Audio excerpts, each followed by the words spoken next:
Welcome to Sleepy Stories, the place where stories aren't meant to be finished. I'm Arthur, and tonight I'll be reading you a relaxing, sleepy story written by Pumby. Tonight we journey through the gentle mists of time to discover the peaceful origins of one of humanity's most cherished rituals. This is a story about leaves and legends, emperors and ceremonies, all woven together in the soothing tapestry of tea's quiet history. So settle yourself comfortably, let your breathing slow and deepen, and allow yourself to drift into this tranquil tale of how a simple leaf changed the world, one cup at a time. In the rolling hills of ancient China, where morning mist clung to emerald mountainsides like silk scarves draped across sleeping giants, there lived an emperor whose name would echo through millennia. Shen Nung, they called him, the divine farmer. Though his subjects whispered that he possessed wisdom far beyond mortal understanding, his reign was marked not by conquest or grand monuments, but by something far more precious, the gentle art of discovery. The year was 2737 BCE, and the world moved at the pace of seasons rather than seconds. Emperor Shen Nung had developed a curious habit that set him apart from his contemporaries. While other rulers concerned themselves with armies and treasuries, he spent his days wandering through gardens and forests, studying the properties of every plant that caught his discerning eye. His court positions would often find him crouched beside streams, examining leaves with the intensity of a scholar reading sacred texts. On this particular morning, autumn had begun its slow dance across the landscape. The air carried that distinctive crispness that speaks of change, and the leaves had started their gradual transformation from vibrant green to warm amber and gold. Shen Nung had risen early, as was his custom, and made his way to a secluded grove where a magnificent tree stood sentinel over a natural spring. The tree itself was unremarkable to the untrained eye, perhaps 30 feet tall, with glossy leaves that caught the early sunlight like scattered coins. Local farmers knew it as the wild tea tree, though they paid it little attention, beyond noting its presence. But something about this ancient giant called to the emperor's curious spirit. He had visited this spot many times before, always carrying with him a simple copper vessel for boiling water, for he believed deeply in the purifying properties of heated spring water. As the emperor settled himself beneath the tree's generous canopy, he began the familiar ritual of building a small fire. The wood crackled and whispered as flames danced higher, and soon his copper pot sang with the gentle melody of simmering water. Above him, the tree's branches swayed in the softest of breezes, creating a natural symphony of rustling leaves that seemed to encourage contemplation. It was then that fate, wearing the disguise of a simple autumn breeze, chose to intervene. Several leaves, loosened by their seasonal transformation, began their graceful descent toward earth. They spiraled down like nature's own prayer wheels, catching the light as they fell. Most scattered harmlessly to the forest floor, but 3 leaves, as if guided by some invisible hand, came to rest directly in the emperor's simmering water. At first, Shen Nung barely noticed the intrusion. He was lost in thought, contemplating the patterns of nature and the endless mysteries that surrounded him. But gradually, he became aware that something had changed. The clear spring water in his vessel had begun to take on a subtle golden hue, like liquid amber touched by sunlight. A delicate aroma rose with the steam, unlike anything he had encountered in his years of botanical study. The fragrance was both complex and simple, earthy yet ethereal, with notes that seemed to speak of mountain mists and ancient wisdom. It reminded him somehow of the forest itself, of moss-covered stones and hidden streams, of morning dew on spider webs and the secret conversations of trees. The emperor found himself drawn forward, his scholarly instincts awakening with genuine excitement. With the careful precision of a practiced researcher, Shen Nung lifted the vessel and examined its contents more closely. The 3 leaves floated serenely on the surface, having released their essence into the heated water. The liquid had deepened in colour to a warm, inviting amber that seemed to glow from within. He could see tiny particles dancing in the light, creating patterns that shifted and changed like living calligraphy. The Emperor's training had taught him to approach all new discoveries with both curiosity and caution. Many plants could heal, but many could also harm, and wisdom lay in understanding the difference. He brought the vessel closer to his face, allowing the aromatic steam to envelop his senses. The fragrance was intoxicating in its subtlety, nothing harsh or overwhelming, but rather a gentle invitation to explore further. After several minutes of careful observation, during which he noted every detail of colour, scent and appearance, Emperor Shen Nung made the decision that would alter the course of human history.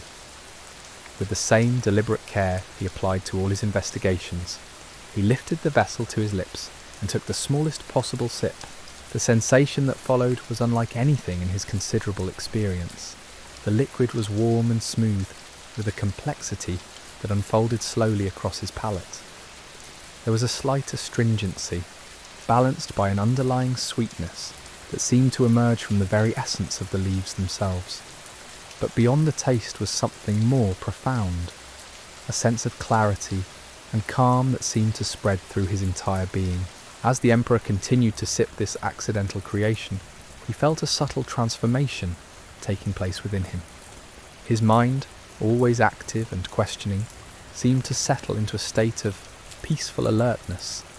The constant chatter of thoughts that typically filled his consciousness quieted to a gentle murmur.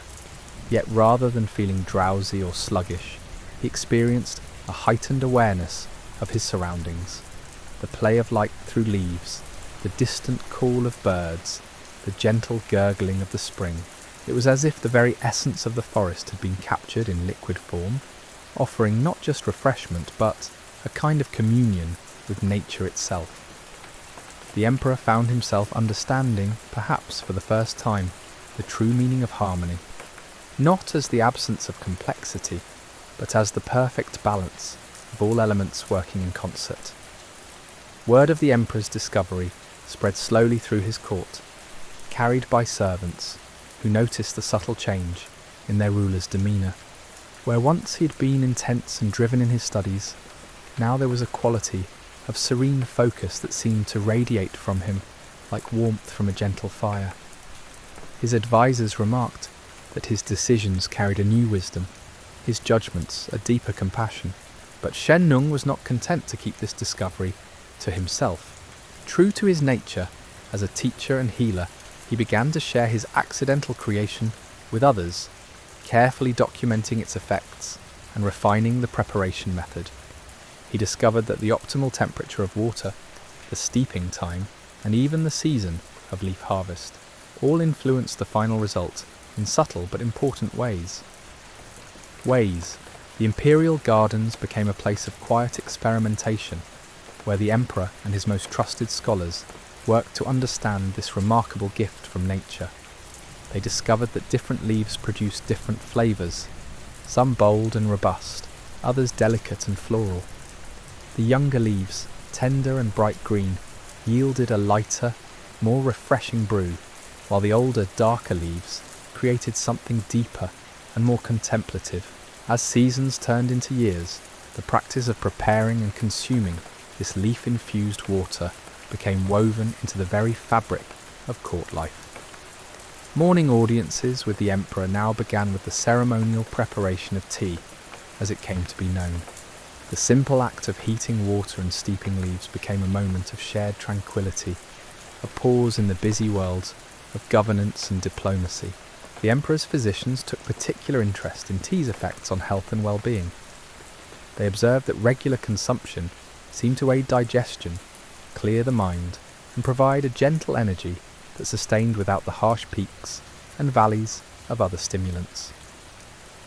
Ancient texts began to record tea's properties alongside other medicinal herbs, noting its ability to promote longevity and inner peace. From the imperial court, knowledge of tea began its slow journey across the vast expanse of China. Traders carrying silk and spices along mountain paths would pause at wayside inns, where proprietors had learned to prepare the warming beverage. Buddhist monks, seeking ways to maintain alertness during long periods of meditation, embraced tea as a sacred drink that enhanced their spiritual practice without disturbing their inner calm. In the monasteries nestled high in the Fujian mountains, tea cultivation became an art form. The monks discovered that plants grown at higher altitudes, where mist lingered and temperatures remained cool, produced leaves with exceptional character. They developed careful techniques for harvesting only the finest young shoots, timing their gathering to coincide with the early morning hours when dew still clung to each leaf like tiny pearls.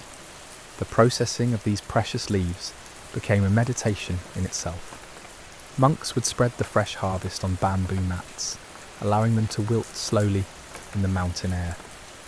The leaves would then be gently rolled by hand, a rhythmic process that broke their cellular structure, just enough to begin the transformation that would unlock their hidden flavours.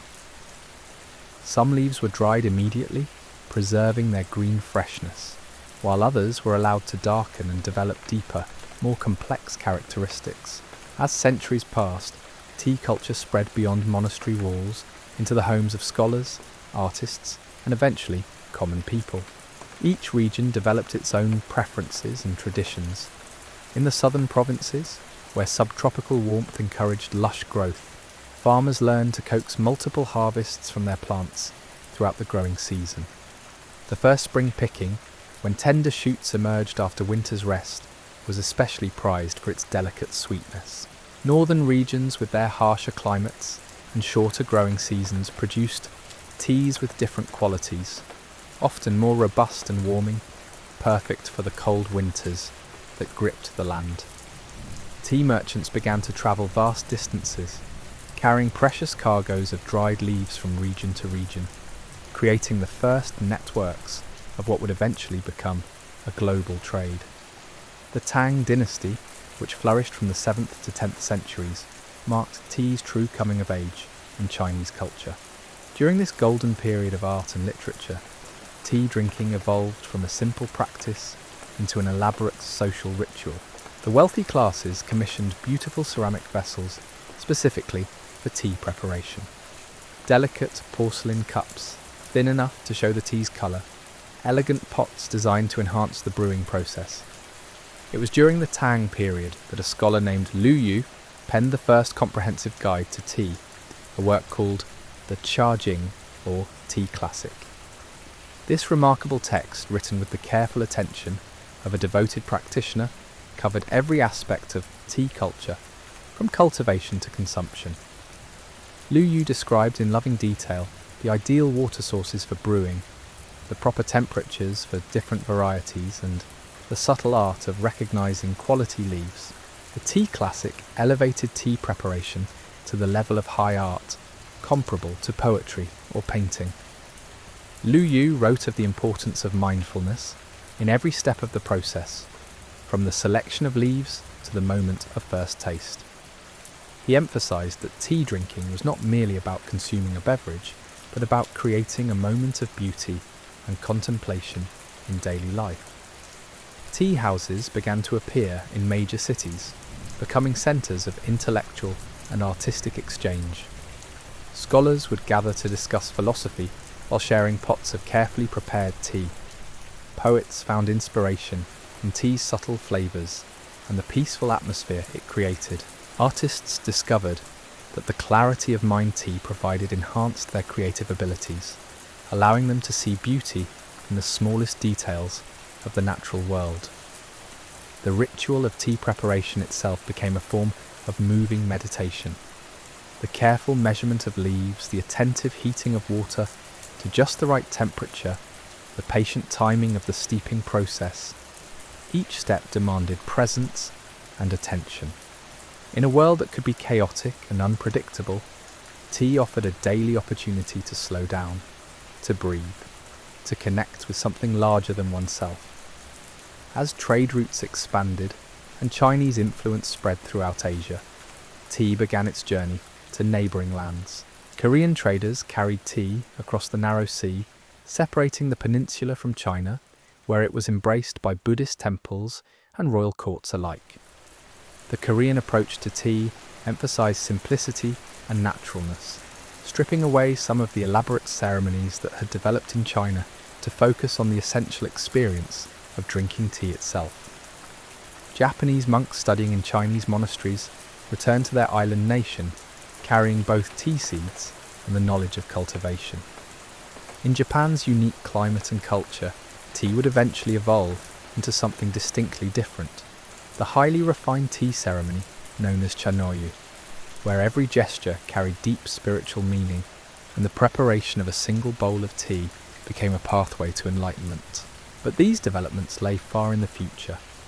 For now, in these early centuries of tea's history, the focus remained on the simple wonder of transformation, how dried leaves could become liquid poetry, how a moment's pause for tea could refresh both body and spirit. The legacy of Emperor Shennung's accidental discovery continued to unfold, one cup at a time, creating ripples of calm that would eventually circle the globe. The influence of tea began to weave itself into the very fabric of daily life across the ancient world, creating patterns of tranquility that stretched like silk threads through countless generations. In the bustling markets of Chang'an, the great capital city that stood as the beating heart of the Tang Empire, merchants would pause their haggling to share small cups of tea with potential customers. This simple gesture transformed commercial transactions into moments of human connection, where the bitter edge of negotiation softened into something more civilized and kind. Tea vendors established small stalls along the crowded streets, their copper kettles sending fragrant steam into the air like incense offerings to the gods of commerce. These humble entrepreneurs discovered that different blends suited different times of day. Delicate green teas for the fresh morning hours, when the city was just awakening. Heartier varieties for the intense heat of midday, when labourers needed refreshment. And darker, more contemplative brews for the evening hours, when the day's work was done and thoughts turned toward home and rest. The art of tea blending began to emerge as merchants experimented with combining leaves from different regions and seasons. A master blender might mix the bright, grassy notes of early spring harvest with the deeper, more mellow tones of autumn leaves, creating harmonious compositions that told stories of the changing seasons in every sip. Some added dried flowers, jasmine blossoms for their intoxicating fragrance, chrysanthemum petals for their cooling properties, or rosebuds for their delicate sweetness that lingered on the tongue like a gentle kiss. As tea culture matured, regional preferences began to define local identities. The mountainous provinces of Fujian became renowned for their oolong teas, leaves that were partially oxidized through a careful process of withering and rolling that created complex flavors hovering between the freshness of green tea and the depth of black. These teas required exceptional skill to produce, as the timing of each step could dramatically alter the final result. Master tea makers guarded their techniques jealously, passing knowledge from teacher to student through generations of careful practice. In the misty hills of Yunnan province, ancient tea trees grew wild and untamed, some reaching heights of 60 feet or more. The indigenous people of this region had been harvesting leaves from these magnificent giants for centuries before the Chinese Empire even existed. Their traditional methods of processing created dark, earthy teas with flavours as complex and mysterious as the forests from which they came. These teas were often compressed into solid cakes for easier transport, wrapped in bamboo leaves, and aged like fine wine, growing more mellow and sophisticated with each passing year. The seasonal rhythms of tea production created their own calendar, marking time not by imperial proclamations, but by the eternal cycle of growth and harvest. Spring brought the most precious picking, tender buds unfurling like tiny green flags of renewal after winter's long sleep.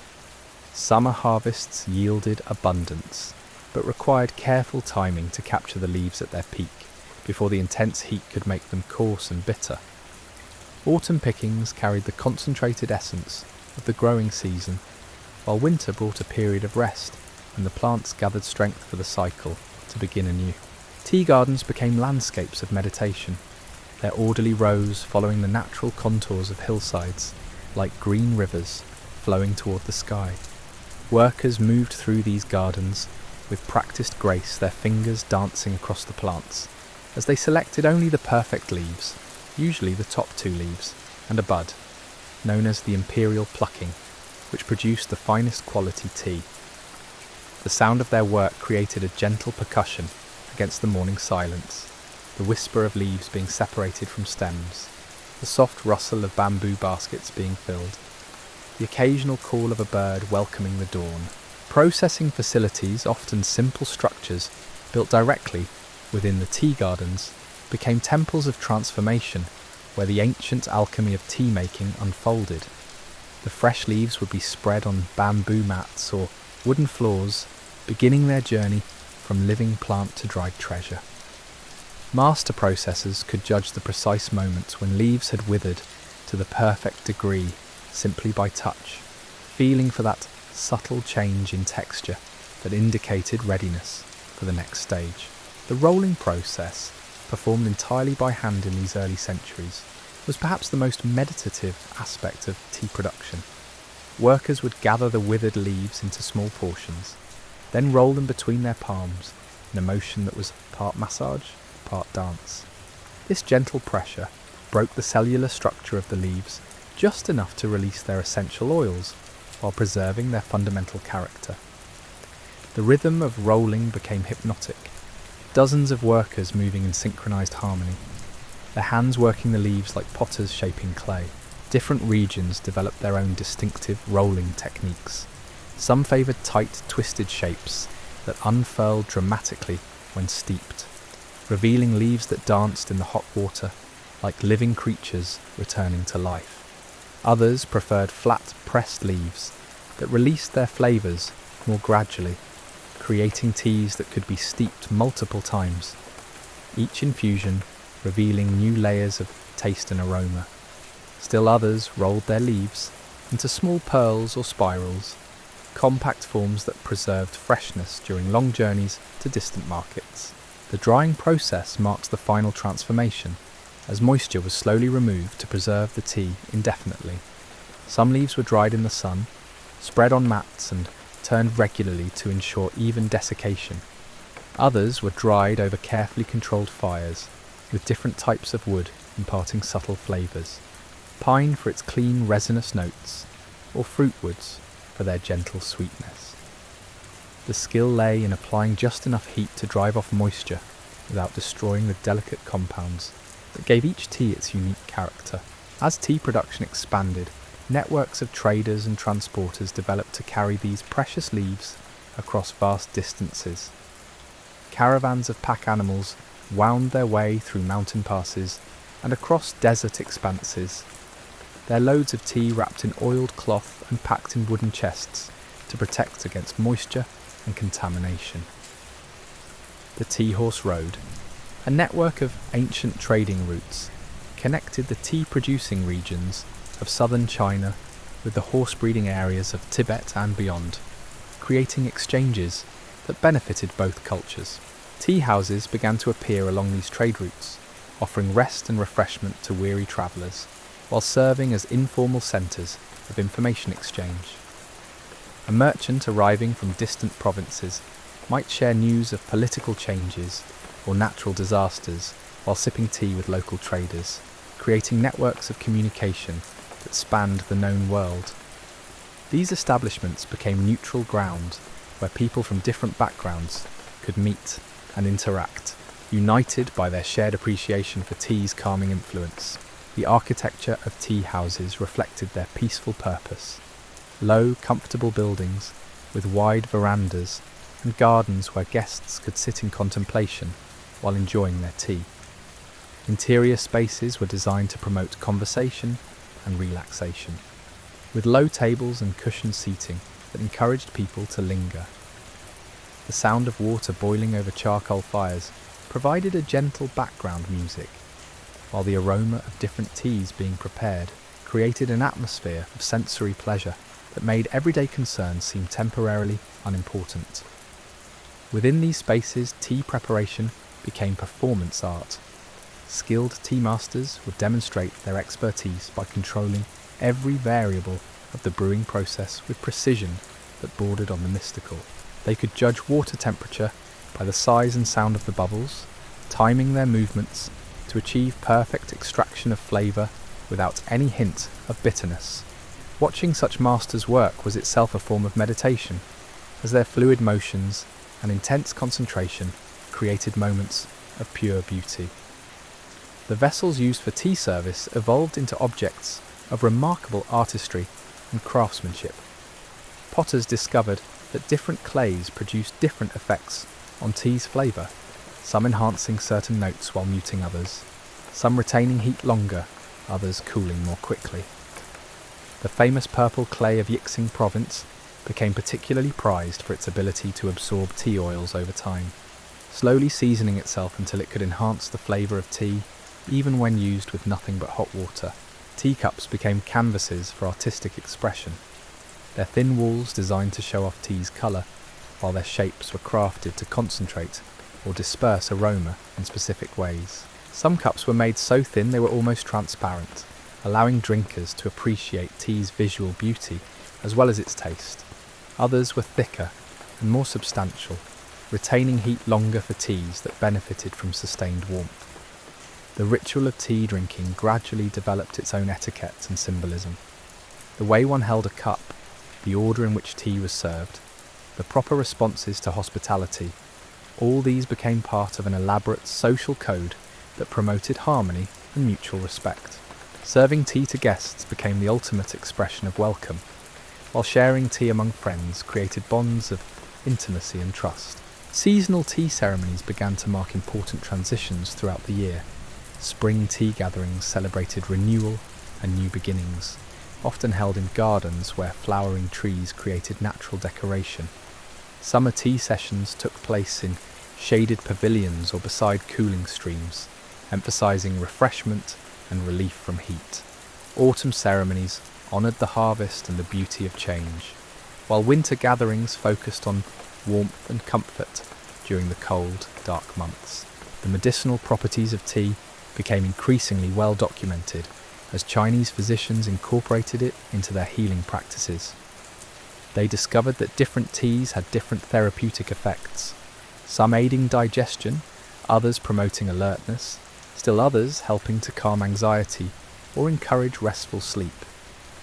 Tea became not just a beverage, but a form of daily medicine, a gentle way to maintain health and balance without harsh interventions.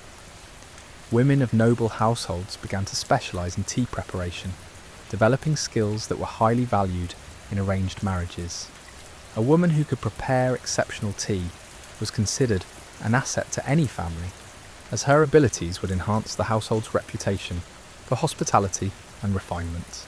Tea preparation became part of a young woman's education, along with music, poetry, and other accomplishments that marked her as cultured and desirable.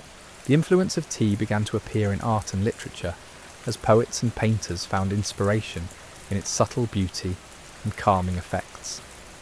Poems celebrating tea's virtues became popular literary forms, while paintings depicting tea ceremonies or tea gardens captured moments of serene beauty that spoke to viewers across centuries. Tea became a symbol of civilization itself, the transformation of wild leaves into something that could bring peace and pleasure to human life. As the centuries passed and tea's influence spread ever wider, its origins in that moment of accidental discovery beneath an ancient tree began to take on legendary proportions. The story of Emperor Shenlong and the falling leaves became a creation myth for tea culture, told and retold with variations that reflected different times and places. But at its heart, the story remained constant, a testament to the power of curiosity, patience, and openness to life's unexpected gifts. The legacy of that first cup continued to unfold through countless individual moments of discovery, as each person who tasted tea for the first time experienced their own version of the emperor's revelation. Whether in a grand palace or a humble village home, whether prepared by a master or a novice, tea offered the same fundamental promise: a pause in life's busyness, a moment of clarity and calm, a connection to something larger and more enduring than the immediate concerns of daily existence. And so, as tea's gentle influence continued to spread across the ancient world, new chapters of its story began to unfold in distant lands where different customs and climates would shape its destiny in unexpected ways.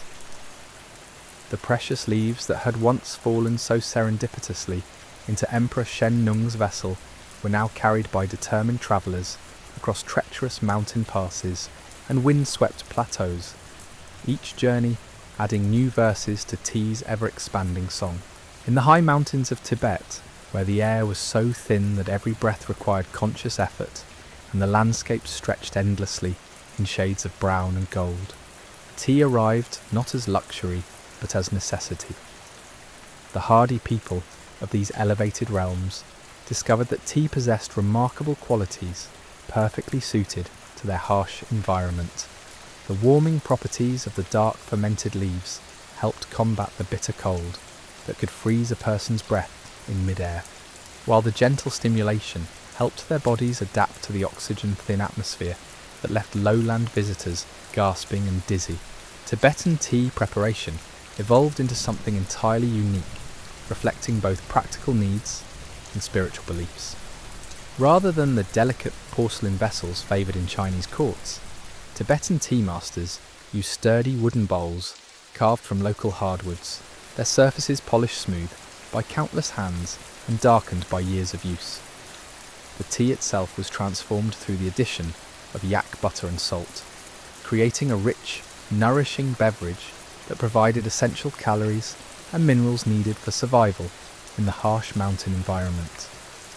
The preparation ritual became a form of meditation in itself. The tea bricks, compressed and aged until they were hard as stone, would be broken off in small pieces and boiled in large copper kettles over fires fueled by dried yak dung. The resulting brew was then poured into tall wooden churns, where butter and salt were added, before being vigorously agitated until the mixture achieved the perfect consistency, smooth and creamy, with no trace of separation between the tea and its enriching additions. This butter tea, known as pocha, became central to Tibetan hospitality and daily life. Guests were always offered tea upon arrival, and refusing was considered deeply insulting. The warmth spreading through one's body after drinking butter tea on a frigid mountain morning became a daily miracle, a reminder of life's simple pleasures, even in the world's most challenging environment. Monks incorporated butter tea into their meditation practices, finding that its nourishing properties helped sustain them through long hours of prayer and contemplation in unheated monastery halls. Meanwhile, in the lush valleys of Kashmir, where snow-capped peaks reflected in mirror-still lakes and saffron flowers painted entire meadows in brilliant orange, tea culture took on yet another distinctive character. The Kashmiri people developed their own unique preparation called kahwa, a fragrant blend that combined green tea with whole spices and nuts. Cardamom pods released their sweet, aromatic essence, while cinnamon bark added warming notes that seemed to capture the very spirit of the spice roots that passed through their mountain kingdom. The preparation of kahwa became an art form requiring patience and precision. Whole almonds were blanched and slivered, their pale crescents floating like tiny boats on the tea's golden surface. Saffron threads, worth more than gold, were carefully measured and added to give both colour and a distinctive flavour that spoke of luxury and celebration. Each family developed their own secret proportions, passed down through generations like precious heirlooms. In the bazaars of Srinagar, tea vendors would call out their wares in melodic voices that carried across the narrow streets, their brass samovars gleaming in the filtered sunlight that penetrated the wooden latte work of traditional buildings. The sound of tea being poured from height into small glass cups created its own music, a tinkling percussion that announced moments of refreshment and social connection. throughout the busy trading day. As centuries rolled onward, like gentle waves upon a distant shore, tea's journey continued westward along the ancient Silk Road, carried by caravans of merchants who understood that certain luxuries could command prices far exceeding their weight in silver. These intrepid traders wrapped their precious cargo in silk and fur, protecting it from the dust storms that could scour the paint from a man's face and the sudden temperature changes that could shatter pottery like ice. And so our gentle journey through tea's tranquil history draws to its peaceful close, like steam slowly dissipating from a well-loved cup. From Emperor Shen Nung's serendipitous discovery beneath an ancient tree to the bustling tea houses of distant lands, we've witnessed how 3 simple leaves transform the world, one sip at a time. Tea became more than mere beverage. It evolved into ritual, medicine, art and bridge between cultures. As you drift towards sleep tonight, perhaps you'll carry with you the essence of this timeless story, where patience and mindfulness created something beautiful from the simplest of beginnings. Sweet dreams, and may your rest be as soothing as the finest cup of tea.